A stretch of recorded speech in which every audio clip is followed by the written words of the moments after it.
To you from my autobiography entitled, I Count My Life by Sabbaths. Part 1, My Heritage. Chapter 1, In the Beginning.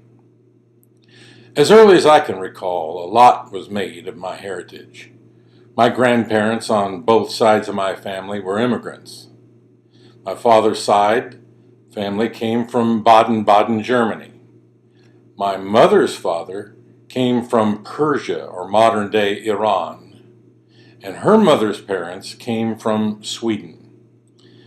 I was able to visit Baden-Baden in 2009 when my wife and I went to visit our son Trent in Bamberg just before he was shipped out from Germany to Afghanistan. In 2005, October, I was able to visit my grandfather's village of Abajalu. Both trips to Germany and Iran felt as if I was coming home to my roots. It's somewhat unexplainable, but it is a very strong feeling. My mother always reminded me that I was half German, 1/4 Persian, and 1/4 Swede. She would say, "Steve, you have two warlike nations flowing in your blood." As a consequence of this, we enjoyed the foods of both ethnicities. Sauerkraut, Swedish meatballs, potato pancakes, sweet and sour cabbage, Schaumtorts, Spikants, Persian meatball soup, dolma, kibbeh, tabbouleh, and bushala. By the time I was a first grader, I had a very well-developed palate. Just talking about these foods makes me salivate. Chapter 2, The German Side. My father, Leopold William, was a large, blonde, full-blooded German raised with one sister and parents who were both salespeople.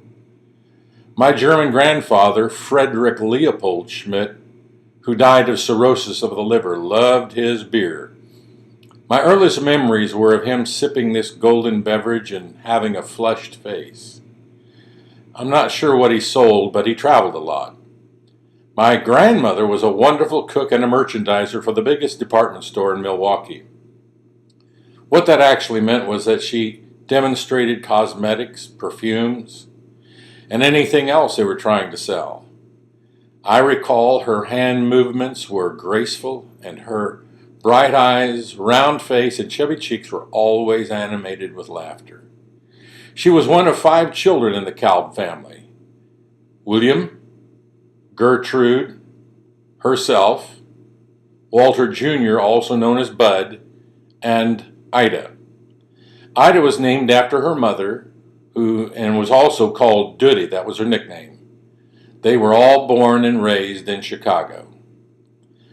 William Kalb Sr., the father of these 5, was a plumber and owned his own business. He died before he reached the age of 50 years from complications from his drinking.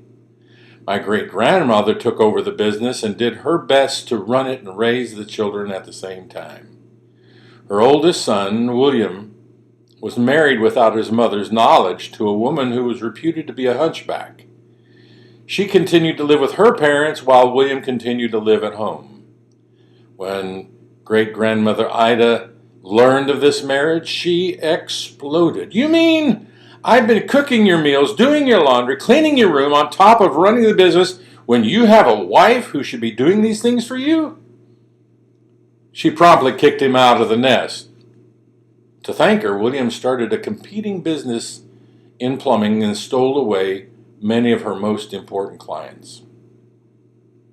His younger brother, Walter Jr., also known as Bud, stepped in and assisted his mother, who turned things over to him. Bud had 2 sons, and with one of them he kept the plumbing business going for some time. I recall Uncle Walter and his beautiful wife Evelyn accompanying my grandparents to visit us in Indianapolis when I was about 5 years old.